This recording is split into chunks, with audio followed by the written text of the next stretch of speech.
आजचा आमचा दिवस खूपच आनंदात गेला. आज सकाळ सकाळ पप्पा गेले बाहेर जातो म्हणून आणि गायच घेऊन आले घरी. आता रोज सकाळ संध्याकाळ आम्हाला गोमातांचे दर्शन होणार. पप्पाने गाया आणून पहिल्या गोठ्यात बांधल्या. गोठ्यात बांधल्यानंतर थोडा वेळ झाला की माझं लगेच एक पार्सल आलं. मी गेले पार्सल घ्यायला. पार्सलमध्ये काय हो, ट्रायपॉड मागवला आहे. मला व्हिडिओ काढायला खूप त्रास होत आहे. मोबाईल कुठं पण ठेवून पडत असतो सारखा, म्हणूनच हे मागवलं आहे. जास्त महाग नाहीये, 180 रुपयाचाच मागवला आहे. पण 180 रुपयाच्या मानाने पण मला हे जरा महागच वाटलं बरं का. मला ना ऑनलाईन काही मागवलं तर पहिली अनबॉक्सिंग करायची घाई असते.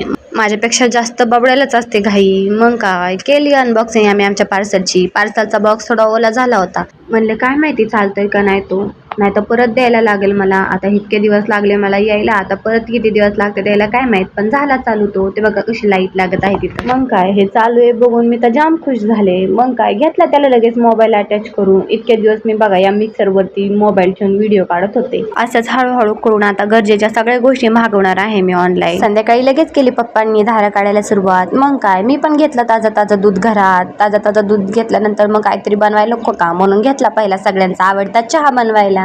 मग घेतला ताज्या दुधाचा गरमागरम चहा पिऊन सगळ्यांनी. चहा पिऊन झाल्यानंतर पप्पांनी आणली वैरण घरी आणि इतक्या सगळ्या आनंदाच्या गोष्टी झाल्या म्हणल्यानंतर काहीतरी गोड व्हायला नको का, म्हणून बनवली संध्याकाळी मी दुधाची खीर. चला तर मग बाय, भेटूया नेक्स्ट व्लॉग मध्ये. व्हिडिओ आवडल्यास नक्कीच लाईक, कमेंट, शेअर, सबस्क्राईब करा. चला तर मग बाय.